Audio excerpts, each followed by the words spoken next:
신약성경 215쪽입니다. 교독합니다. 바울이 더베와 루스드라에도 이름에 거기 디모데라 하는 제자가 있으니 그 어머니는 믿는 유대 여자요 아버지는 헬라인이라. 디모데는 루스드라와 이고니온에 있는 형제들에게 칭찬받는 자니 바울이 그를 데리고 떠나고자 할새 그 지역에는 유대인으로 말미암아 그를 데려다가 할례를 행하니 이는 그 사람들이 그의 아버지는 헬라인인 줄 다 알미러라. 여러 성으로 다녀갈 때에 예루살렘에 있는 사도와 장로들이 작정한 규례를 그들에게 주어 지키게 하니. 다시 읽겠습니다. 이에 여러 교회가 믿음이 더 굳건해지고 수가 날마다 늘어가니라. 아멘. 기도하겠습니다. 하나님 아버지, 하나님의 말씀 앞에 하나님의 자녀들이 있습니다. 이 말씀이 능력의 말씀이 되어 우리를 깨닫게 하시고 결단하는 시간이 되게 하여 주옵소서. 사탄 마귀 틈타지 못하도록 성령께서 우리의 마음을 붙잡아 주실 줄 믿으며 예수님의 이름으로 기도하옵나이다. 아멘. 오늘은 디모데라는 제목으로 하나님의 말씀을 전하고자 합니다. 열국지라는 역사 소설이 있습니다. 삼국지가 중국의 삼국시대를 배경으로 한 소설이라면 열국지는 중국의 춘추전국 시대를 배경으로 합니다. 왜 여러분 고사성어들 중에서 동병상련, 백발백중, 와신상담, 의기양양, 관포지교 이런 거 한 번쯤은 들어보셨죠? 무슨 뜻인지 몰라도 우리가 들어는 봤지 않습니까? 이게 다 열국지에서 나온 고사성어들입니다. 인재학의 교과서라고도 불리는데 열국지의 마지막이 이런 문장으로 끝이 난다고 합니다. 자고로 흥하고 망한 나라를 살펴보라. 모든 원인은 당시에 어진 신하를 등용했느냐 아니면 간신을 등용했느냐에 따라 판가름 났다. 맞는 말이죠. 그래서 여러분 왜 인사가 만사다라는 말이 있지 않습니까? 우리 새 정부가 시작되었는데 새 정부 출범하면서 정말 많이 신문기사에 쓰였습니다. 인사가 만사다. 누가 적격이고 누가 부적격이고 계속 기사가 쏟아져 나오고 내각을 어떤 인재로 구성하느냐가 굉장히 중요하죠. 정부의 성공을 성패를 가름할 정도로 중요합니다. 말 그대로 인사가 만사입니다. 자, 여러분 그렇다면 하나님의 나라잖아요. 우리가 하나님의 나라라고 할 때 나라 아니에요, 나라. 하나님의 나라는 어떨까요? 하나님도 내각을 구성하십니다. 이 말이 하나님이 뭐 국무총리 세우고 장관 임명하고 이게 아니라 하나님도 사람을 쓰십니다. 하나님은 사람을 통해서 일하십니다. 여러분 사도행전만 봐도 주인공은 성령님입니다. 성령행전이라고 불리기도 하죠. 그런데 성령님이 천사를 세워서 일하십니까? 복음 전파하십니까? 천사들로? 아니면 동물들 쓰십니까? 아니죠. 사람을 쓰십니다. 베드로와 바울이 그 핵심 인물이었고 또 바울과 함께했던 바나바, 스데반 이런 사람들도 빼놓을 수 없죠. 그 중에서 오늘 아주 중요한 인물 한 사람이 성경에 처음으로 등장합니다. 누구냐 하면 바로 디모데입니다. 디모데. 바울이 디모데를 동역자로 삼습니다. 디모데가 나중에 바울의 영적 아들이 되죠. 바울이 사랑하는 아들아 이렇게 부를 정도로 믿음으로 낳은 영적 아들이 됩니다. 바울의 뒤를 잇는 중요한 하나님 나라의 일꾼이 됩니다. 자, 그런데 여러분 그 첫 만남까지의 과정을 한번 생각해 보십시오. 15장 마지막 부분에 보면 바울과 바나바가 심히 다투고 이렇게 갈라섭니다. 왜 그런 겁니까? 사람 문제였습니다. 동역자 때문에. 바나바는 1차 선교 여행 중에 중도 포기한 마가 요한을 다시 데려가자. 바울은 절대 안 된다. 반대했습니다. 사람 문제로 갈라섰습니다. 그래서 바나바는 마가 요한을 데리고 1차 전도 여행을 출발했던 구브로라는 섬, 지금의 키프로스라는 지중해에 있는 섬인데 글로 가고 또 바울은 신라를 택해서 육로로 1차 선교행을 거꾸로 거슬러 올라갑니다. 이해하시기 쉽게 지도를 보여드리면 한번 봤죠. 우리가 이해가 되시죠? 사람 문제로 갈라서서 저렇게 반대 방향으로 가는 거예요. 바나바의 여정, 바울의 여정이 저렇게 달라집니다. 그런데 바울이 그렇게 사람 문제로 갈등을 겪었는데 디모데를 만나서는 단번에 디모데를 동역자로 삼아서 2차 선교행에 동참하게 합니다. 바울이 동역자 삼았지만 하나님이 디모데를 바울의 동역자로 붙여주신 거죠. 소위 하나님 나라의 내각에 이렇게 요즘식으로 하면 입각을 시키신 겁니다. 그럼 우리가 궁금해지죠. 왜 디모데일까? 왜? 저만 궁금합니까? 안 궁금한 표정들이신데 여러분 우리 다 하나님께 쓰임받고 싶죠. 하나님께 인정받고 싶고 과연 어떤 사람을 하나님이 하나님 나라의 일꾼으로 쓰시는가? 제가 세 가지로 정리해봤는데 첫 번째는요. 디모데는 하나님께 인정받는 믿음을 가진 자였습니다. 하나님께 인정받는 믿음. 16장이 이렇게 시작합니다. 바울이 더베와 루스드라에도 이름에 거기 디모데라는 제자가 있으니 디모데가 처음 성경에 등장합니다. 그런데 디모데라는 제자로 소개되어 있습니다. 학자들에 따르면 이때 디모데의 나이가 약 한 18살 전후 정도, 그러니까 청소년이죠. 우리식으로 하면. 한참 뒤에 바울이 말년에 이 디모데 개인에게 편지를 씁니다. 그게 디모데 전후서, 지금 성경에 들어있는 디모데 전후서인데 디모데 이름을 따서 디모데 전후서. 그런데 그때도 디모데에게 이렇게 말해요. 내 연소함을 업신여기지 못하게 하라. 연소함. 나이 어린 것을 사람들이 업신여기지 못하게 잘 처신해라, 목회하는데. 근데 그때도 어렸던 거죠. 20대, 30대로 봅니다. 그런데 지금은 한참 전이니까 10대 청소년입니다. 근데 디모데를 뭐라고 부릅니까? 제자라고 부릅니다. 디모데라 하는 제자가 있으니. 여러분, 그런데 성경에서 이 사람을 이렇게 처음 소개할 때 보통 어떻게 소개합니까? 몇 구절을 제가 소개해드리면 요한복음 3장에 보면 바리새인 중에 니고데모라 하는 사람이 있으니 유대인의 지도자라. 사도행전 10장 1절에도 보면요, 가이사라에 고넬료라 하는 사람이 있으니 군대의 백부장이라. 니고데모라 하는 사람, 고넬료라 하는 사람, 대부분 이렇게 소개합니다. 심지어 여러분, 그 유명한 욥, 신앙의 위인, 경건한 욥, 이렇게 소개합니다. 욥기 1장 1절에 보면 우수 땅에 욥이라 불리는 사람이 있었는데 그 사람은 온전하고 정직하여 하나님을 경외하며 악에서 떠난 자더라. 욥도 욥이라 불리는 사람, 이렇게 처음 성경에 소개가 됩니다. 근데 디모데는 어떻습니까? 디모데는 지금 디모데라 하는 사람이 있는데 이게 아니잖아요. 지금 디모데라 하는 제자가 있으니 이렇게 소개됩니다. 우리말로 있으니라고 번역된 헬라어 동사가 이 미완료 시제로 되어 있습니다. 헬라어 문법에서 미완료 시대는 한번 딱 그렇게 했다는 게 아니라 한순간 반짝 예수 믿었다는 게 아니라 지속됨을 의미하는 겁니다. 한순간 반짝 예수님의 제자로 산 게 아니라 계속해서 예수님의 제자로 살아온 거고 앞으로 그럴 거다. 여러분, 왜 성경이 디모데를 처음 소개하면서 제자라고 표현하고 있을까요? 디모데에게 뭐가 있었던 겁니까? 나중에 바울이 디모데를 이렇게 평가합니다. 디모데후서 1장 3절에서 5절, 이 구절은 한번 같이 읽어보죠. 같이 읽겠습니다.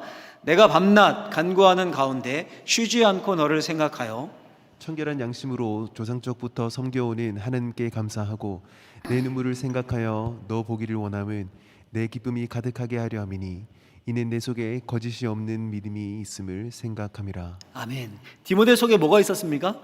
거짓이 없는 믿음이 있었습니다. 거짓이 없는 믿음이. 디모데의 믿음은 형식적이지 않았습니다. 디모데의 믿음은 가식적이지도 않았습니다. 그 믿음에 이중성이 없었습니다. 거짓이 없는 진실한 믿음이었습니다. 여러분, 예수님이 산상수훈에서 제자들을 이렇게 표현하십니다. 너희는 세상의 소금이니. 너희는 세상의 소금이 돼야 된다. 너희가 세상의 소금이었으면 좋겠다. 이게 아니라 너희는 세상의 소금이다. 가정법이 아니라 직설법입니다. 세상의 소금이라는 말이 뭡니까? 소금이 조미료 역할을 하고 또 소금이 방부제 역할을 하고 변하지 않고, 그러니 소금의 역할 1, 2, 3, 첫째, 둘째, 셋째, 이렇게 설교를 많이 하곤 하는데, 물론 이제 그렇게 넓게 적용할 수도 있겠죠. 그런데 그게 예수님이 말하고자 하는 바의 핵심은 아닙니다. 핵심은 뭡니까? 마태복음 5장 13절에 보면 소금이 만일 그 맛을 잃으면 무엇으로 짜게 하리요? 후에는 아무 쓸데없어 다만 밖에 버려져 사람에게 밟힐 뿐이니라. 무슨 말입니까? 핵심은 뭐라는 거예요? 소금의 맛입니다. 맛, 짠맛, 짠맛. 맛을 잃으면 다시 짜게 할 수 없습니다. 짠맛을 잃어버리면 쓸모가 없고 회복 불능입니다. 소금이 짠맛을 잃었습니다. 그런데 짠맛을 되찾을 방법이 없다면 버리는 겁니다. 그러니까 너희는 세상의 소금이다, 너희는 세상의 빛이다, 이 말씀이 너희가 세상의 소금이고 빛이니까 너희 진짜 소중하고 없어서는 안 될 존재들이다, 진짜 자존감 높아야 한다, 자긍심을 가져라, 이런 격려의 말씀이 아닌 거예요. 오히려 경고의 말씀입니다. 제자는 제자다워야 한다. 제자는 소금과 같다. 그 제자다움은 한번 잃어버리면 다시 회복할 수 없는 소금을 닮았다. 그 제자다움의 핵심이 뭡니까? 바로 믿음입니다. 믿음. 거짓이 없는 믿음, 한결같은 믿음. 그 믿음이 있기 때문에 오직 하나님께 영광, 이것이 삶의 목표인 사람, 그게 제자죠. 다른 건 없어도 이 믿음이 없으면 안 되는 겁니다. 때로 실수할 수도 있고요, 넘어질 수도 있고요, 어려움을 겪을 수도 있습니다, 실패할 수도 있습니다. 그러나 진실한 믿음과 거짓 없는 그 믿음이 있기 때문에 하나님의 영광을 위해 살고 싶다는 그 삶의 강력한 동기가 있어야 하는 겁니다. 디모데가 그랬습니다. 디모데가. 여러분, 그 거짓이 없는 디모데의 믿음이 어떻게 드러납니까? 10대라고 했죠. 10대였던 그가 바울을 따라 나섭니다. 따라 나서요. 하나님의 영광을 위한 삶을 갈망했고 어머니를 등지고 그 길을 간 거예요. 사명을 따라 간 겁니다. 여러분, 5월에 2박 3일 그 컨퍼런스를 다녀왔는데요. 로드맵 컨퍼런스라고 그 수영로교회 담임이신 유기원 목사님이 매년 이제 한 10대 명의 목회자들을 뽑아서 이렇게 공부하고 멘토링을 하시는데 1년에 이제 한두 차례는 전체가 모이는 거예요. 전체가 모여서 컨퍼런스를 해서 강의도 듣고 집회도 하고 뭐 나눔도 하고 이렇게 하는데 저녁 집회 때 이제 유기원 목사님이 이제 강사로 당연히 하시죠. 몇 번씩이나 그 수영로교회를 개척하셨던 목사님, 정필도 목사님이시죠. 그 분에 관해서 이야기를 하셨는데 올 3월에 이렇게 소천을 하셨죠. 항상 이런 말씀을 하셨다고 그래요. 항상 내가 하나님의 영광을 위해 살았고 사명을 다했다면 언제든지 날 데려가셨으면 좋겠다. 언제든지. 제자죠, 여러분, 제자. 하나님을 향한 거짓 없는 믿음으로 하나님의 영광을 위해 살았다면, 내 사명을 다했다고 하나님 평가하신다면 언제라도 날 데려가십시오, 하나님. 여러분, 우리도 이왕 예수 믿는 것 제자가 되었으면 좋겠습니다. 할렐루야. 여러분, 결심하는 차원에서 우리 화면을 보고 한번 해볼까요? 저 땡땡땡에 자기 이름을 넣어서 한번 크게 입으로 뱉는 게 중요한 겁니다. 이 결심이거든요. 땡땡땡에 자기 이름을 넣어서 한번 해보도록 하겠습니다. 시작. 방어진 제일교회에 최영민이라 하는 제자가 있으니. 할렐루야. 이 고백대로 그대로 참 제자가 될 수 있길 예수님의 이름으로 축원합니다. 축원합니다. 두 번째로요, 디모데는 어떤 사람이었냐면 디모데는 사람에게 인정받고 칭찬받는 사람이었습니다. 사람에게 인정받고 칭찬받는 자. 디모데라는 제자가 있으니 1절 이렇게 딱 시작하고 2절에서 이렇게 평가합니다. 디모데는 루스드라와 이고니온에 있는 형제들에게 칭찬받는 자니. 사람들에게 칭찬받았죠. 자기 동네 루스드라뿐 아니라 옆 동네 더베, 더 멀리 이고니온 사람까지 디모데를 인정했고 칭찬했습니다. 소위 그 지역에 있는 그리스도인들에게 평판이 좋았던 겁니다. 하나님이 인정하셨을 뿐 아니라 사람들에게 인정받았습니다. 여러분, 이게 아무것도 아닌 것 같은데 굉장히 중요합니다. 왜 성경을 전체 계명을 요약하면 하나님 사랑과 이웃 사랑입니까? 하나님 사랑은 반드시 이웃 사랑으로 드러나야 하기 때문입니다. 심지어요, 예수님도 예외가 아니셨습니다. 하나님의 아들 아니십니까? 성육신 하셨죠. 그 예수님을 성경이 어떻게 표현합니까? 누가복음 2장 52절에 보면 예수는 키가 자라가며 하나님과 사람에게 더욱 사랑스러워 가시더라. 예수는 키가 자라가며 하나님께 더욱 사랑받았다, 이게 아닙니다. 하나님과 사람에게 더욱 사랑받았다. 심지어 예수님도. 이 사람에게가 굉장히 중요한 겁니다. 우리는 보통 제자하면 하나님께 믿음으로 인정받으면 되지, 하나님이 중요하지, 사람 인간적인 생각 이런 거 쓸데없다, 사람 의식하면, 사람 인정받으려고 하면 믿음 없는 거지, 이게 믿음 좋은 것이라고 여기는데, 근데 성경은 그렇게 이야기하지 않습니다. 성경이 리더십의 자격을 말하면서 빼놓지 않는 것이 평판입니다. 평판. 사람의 칭찬입니다. 바울이 디모데에게 리더의 자질을 편지를 쓰면서 이렇게 말합니다. 디모데전서 3장 7절에 보면 또한 외인에게서도 선한 증거를 얻은 자라야 할지니. 성도들끼리뿐 아니라요, 외인들, 교회 밖의 사람들에게도 좋은 증거, 선한 평판을 얻어야 한다는 겁니다. 솔직히 말해서 우리끼리니까 이 부분에서 오늘날 한국교회가 문제 생긴 거 아닙니까? 교회 평판이 어때요? 바닥 아닙니까? 그러니까 외인에게서 전혀 선한 평판 증거를 얻지 못하고 있는 거 아닙니까? 이게 중요한 겁니다. 우리가 회복해야 될 점이에요. 여러분, 워런 버핏 아시죠? 이름 들어보셨죠? 투자의 달인이라고 불리는, 오마이 헌이라고 불리고, 점심 한 끼 하는데 막 몇십억씩 경매를 붙이면 이렇게 하는. 제가 우연히 유튜브에 그 워런 버핏의 강연이 뜬 것을 보고 클릭했다가 이 뭐에 홀린 듯이 다 들었습니다. 길지 않고 짧은 강연이었긴 하지만 강연 도중에 자신과 함께 했던 그 친구들, 사업을 했던 여러 예를 드는데 이런 예를 들더라고요. 글도 모르는 문명이었던 여인이 $250로 시작해서 1조가 넘는 사업가가 된 이야기. 또 아주 평범한 사람이 렌터카 시장 많은 사람들이 하고 있잖아요. 거기 후발주자로 뛰어들었음에도 가장 주목받은 회사로 성공한 이런 예를 들면서 이런 말을 했습니다. 제가 그대로 따왔는데요. 이렇게 얘기했어요. 그들은 기본적으로 고객을 기뻐하고 사람과 함께 일하고 그들과 신뢰관계를 구축하여 자신과 함께하는 사람들을 기쁘게 하고 싶다는 굳건한 신념이 있었습니다. 여러분, 무슨 말입니까? 우리 사업가 하면 보통 어떤 이미지입니까? 무슨 생각 드십니까? 고객이 봉이고, 그렇죠? 수단 방법 가리지 않고 물건만 그냥 팔아먹고, 뒤처리, 사후처리 AS는 뒷전이고, 함께 일하려는 사람 이용하려고만 하고, 막 이런 이미지가 있는데, 물론 모든 사업가가 그렇지는 않겠지만, 근데 여러분, 진짜 성공한 사람들은 그렇지 않다는 거예요. 그렇지 않고 자신과 함께하는 사람들을 기쁘게 하고 싶다는 굳건한 신념. 야, 얼마나 감동적인 말입니까? 그게 고객이든 함께 일하는 동료건 사람을 중시한다는 그 신념입니다. 그게 성공을 가져오게 했다는 거예요. 제가 이 짧은 강연 들으면서 도전을 받았는데요. 세상에서도 이렇게 사람을 소중히 여기고 사람과의 신뢰관계를 구축하며 인정받아야 성공한다고 하는데, 진짜 성공은 여러분, 하물며 우리의 하나님의 나라는 어떻겠습니까? 제자는 어떤 사람이어야 하겠습니까? 여러분, 하나님의 나라는 상품을 만들어 파는 상점 가게가 아닙니다. 기업이 아닙니다. 교회는 이윤을 창출하는 게 목적이 아닌 곳입니다. 상하관계, 갑을관계로 서로 갑질하는 곳은 더더욱 아닙니다. 교회는, 하나님의 나라는 사람을 통해서 확장되어 갑니다. 교회는 건물이 아니라 사람입니다. 교회는 생명을 살리는 곳입니다. 다 쏟아 부어서라도 이윤이 남지 않고 적자여도 사람을 살리는 거예요. 교회는, 성도는 하나님 사랑과 이웃 사랑이 삶의 원칙인 사람들입니다.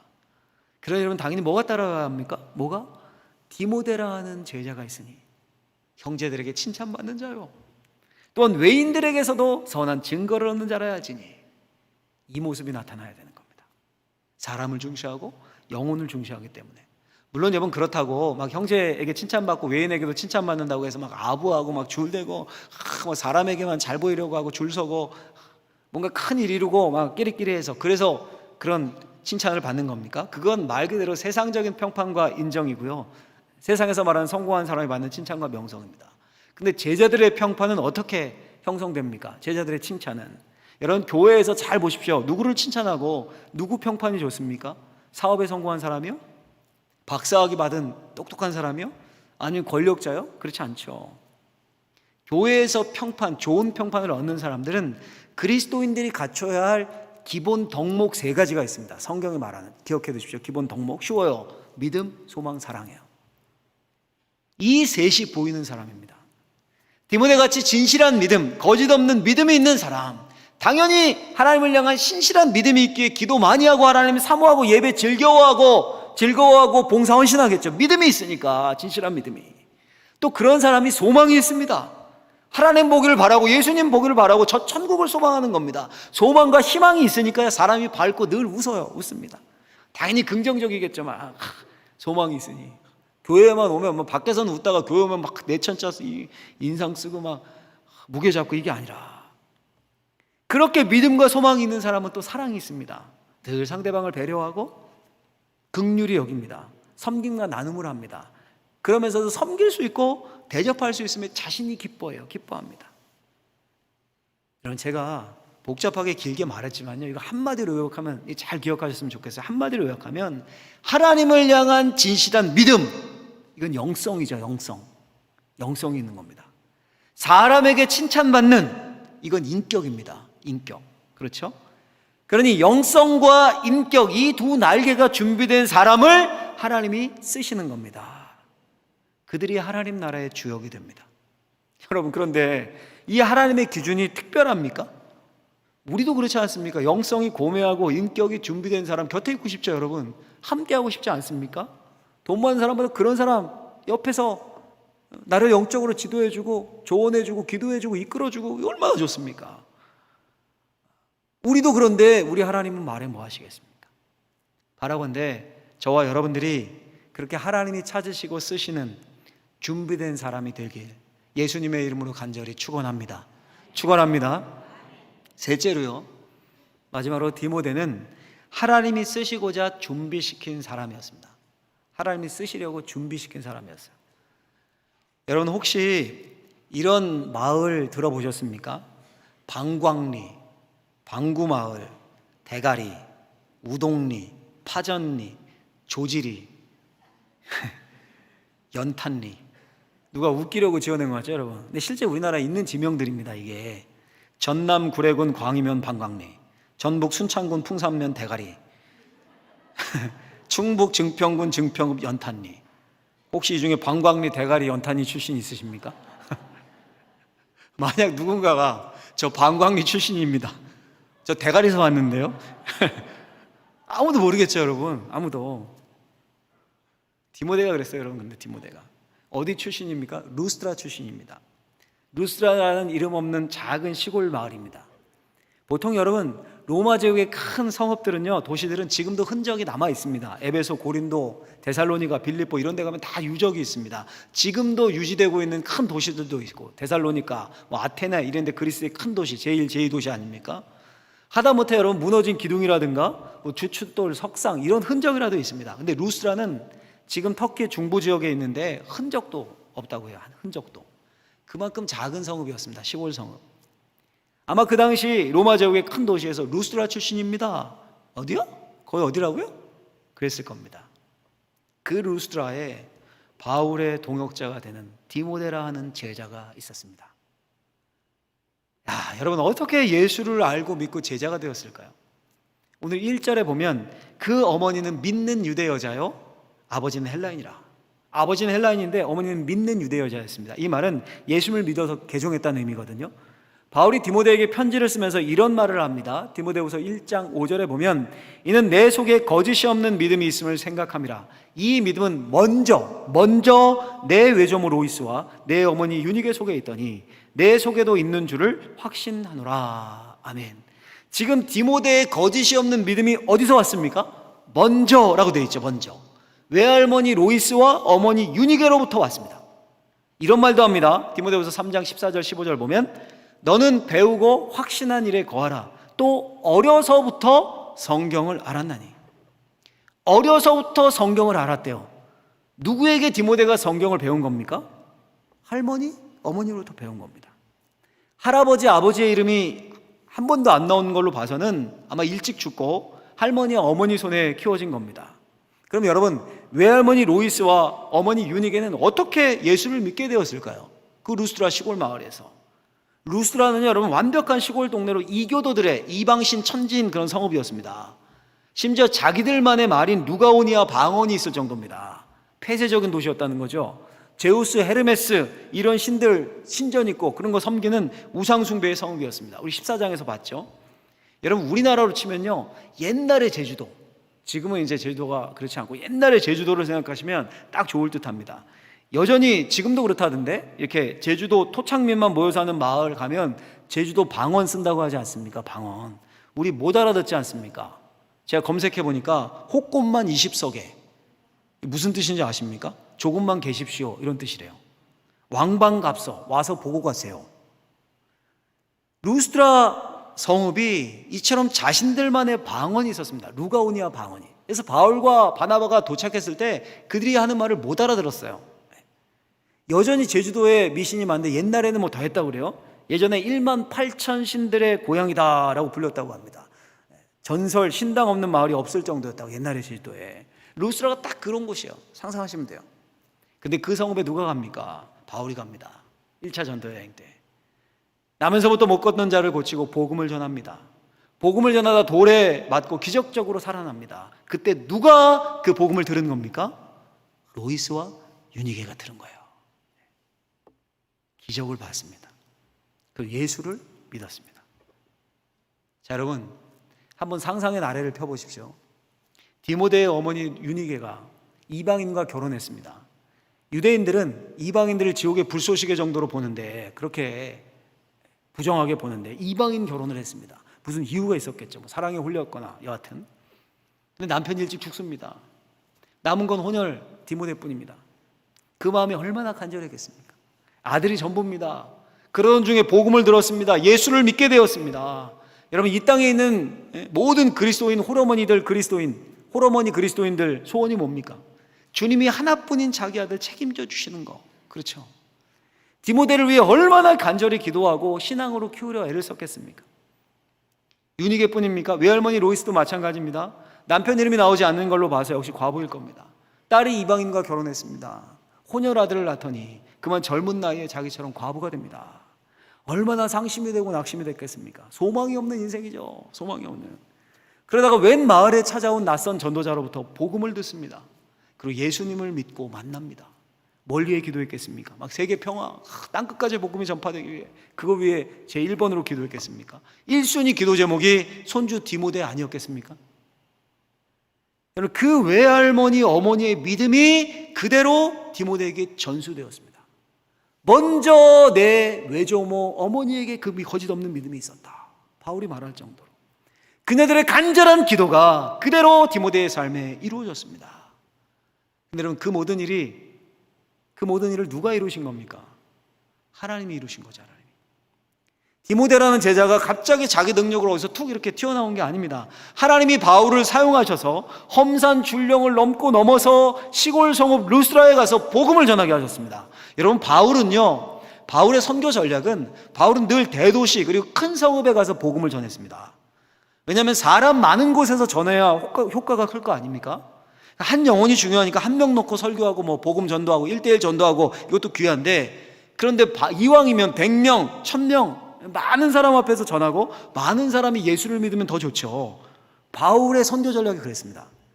선교의 거점으로 늘 대도시 큰 성읍들을 찾아다녔습니다. 에베소, 고린도, 골로새, 빌립보 다 그런 거대 도시들이었습니다. 거대 도시. 그런데 바울이 자기들만의 방언 쓰는 그 시골 성읍 루스트라에 갑니다. 왜 간 겁니까, 여러분? 바울 계획 아래에 있었습니까? 이렇게 돼 있어요. 사도행전 14장 5절에서 7절 보면 이방인과 유대인과 그 관리들이 두 사도를 모욕하여 돌로 치려고 달려드니 그들이 알고 도망하여 루가오니아의 두 성 루스드라와 더베와 그 근방으로 가서 거기서 복음을 전하니라. 이고니온에서 복음 전하다가 급하게 돌에 자기들 돌로 치려 온다. 그 소식 듣고 급하게 도망한 곳이 루스드라입니다. 무슨 뭐 큰 성읍 찾고 주변에 어떤 큰 성읍이 있는가 계획하고 그럴 새가 없었어요. 그냥 급하게 근처로 보따리 싸서 도망갔습니다. 근데 거기에 로이스와 유니게가 살았습니다. 그들이 바울의 복음을 듣고 예수를 믿었습니다. 그리고 디모데를 기도로 믿음으로 키웠습니다. 그 디모데가 디모데라 하는 제자가 되었습니다. 바울의 동역자가 되어서 선교 여행에 동참을 합니다. 할례를 받고 유대인들에게도 복음을 전해야 되니까 할례를 받고 함께 사역을 합니다. 그 동역의 결과를 어떻게 설명합니까? 오늘 결론에 보면 16장 5절에 이에 여러 교회가 믿음이 더 굳건해지고 수가 날마다 늘어가니라. 아멘. 여러 교회가 믿음에 굳건해지고 그뿐 아니라 양적으로도 성장을 합니다. 여러분, 누가 이런 결과를 만들어내신 겁니까? 하나님이 하나님이 바울을 루스드라에 보냈고 시골 여인 로이스와 유니게를 준비시키셔서 믿게 하셨고 그 거짓이 없는 믿음이 전수되어서 디모데라 하는 제자를 만드셨습니다. 여러분, 제가 설교를 준비하면서 우리 5월에 그 뮤지컬 극단을 초대해서 문준견 전도사님 그 일대기를 한번 본 적이 있죠. 내내 이렇게 떠올랐습니다. 인물 검색을 인터넷에 해보면요, 사전에 문준경 이렇게 쳐보면 이렇게 시작이 됩니다. 인물 검색 그 생애의 시작이 이렇게 써 있습니다. 1891년 전라남도 신안군 암태면 수곡리에서 태어났다. 여러분, 도대체 여기가 어딥니까? 대가리보단 난 것 같은데 암태면 수곡리 아십니까, 여러분? 암태면 수곡리? 아니, 어떻게 이곳에 있는 문준경이라는 그 소방 맞은 그 한 여인을 하나님이 택하셨을까요, 여러분? 근데 놀랍게 하나님이 거기에 찾아가셨어요. 문준경이라는 여인을 만나셨고 예수를 믿게 하셨습니다. 그리고 복음 전도자가 되어서 수많은 교회를 세우고 6.25 한국전쟁 때 순교해서 이 땅에 피를 뿌립니다. 역시 놀랍게도 수많은 디모데를 낳았습니다. CCC의 김준곤 목사님, 문준경 전사님 영향을 받았어요. 거기 출신입니다. 중앙성결교회 이만신 목사님, 치유상담의 전도사 역할을 하신 정태기 목사님 등등 다 그곳 출신이고 문 전도사님의 영향을 받았어요. 셀 수 없는 디모데라는 제자를 만들었습니다. 누가 하신 겁니까? 하나님이 하신 거예요, 여러분. 하나님이 지금은 휴가 가셨을까요? 하나님이 지금도 일하십니다. 그 말은 하나님이 지금도 디모데라 하는 제자를 준비시키고 계신다는 거예요, 여러분. 이곳 대한민국의 끝, 방어진 누가 압니까? 서울에서 들으면 방어진 뭐야 거기? 그럴 수 있죠. 아무도 몰라도, 아무도 주목하지 않아도 하나님은 주목하십니다. 여러분, 우리 안에 로이스가, 우리 안에 유니게가, 또 우리의 다음 세대에 디모데가 있습니다. 하나님이 택하신 제자가 분명히 있습니다. 하나님이 쓰시는 사람, 쓰실 사람이 우리 안에 있습니다. 여러분, 그래서 우리가 여름사역에 목숨 거는 겁니다. 그렇게 광고를 하고, 바로 저와 여러분들이, 우리의 자녀들이 그 제자가 되었으면 좋겠습니다. 이곳에 연세 드신 분들 할 일이 있어요. 여러분들이 로이스가 되는 거예요. 이곳에 30, 40대 중간층들, 여러분들 마찬가지입니다. 여러분들이 유니게가 되면 돼요. 우리 다음 세대를 어떻게 해요? 디모데로. 이 소망을 우리가 품고, 이 우리의 목표, 하나님의 영광을 위한 목표를 품고, 하나님을 사랑하고 이웃을 사랑하는 진실한 믿음으로 칭찬받는, 그래서 하나님의 제자로 다 사용될 수 있는 저와 여러분들, 그 여러분들의 자녀들, 우리의 다음 세대들까지 다 될 수 있기를 예수님의 이름으로 간절히 축원합니다. 기도하겠습니다. 하나님 감사합니다. 우리를 부르셔서 주의 말씀 앞에 세우셨습니다.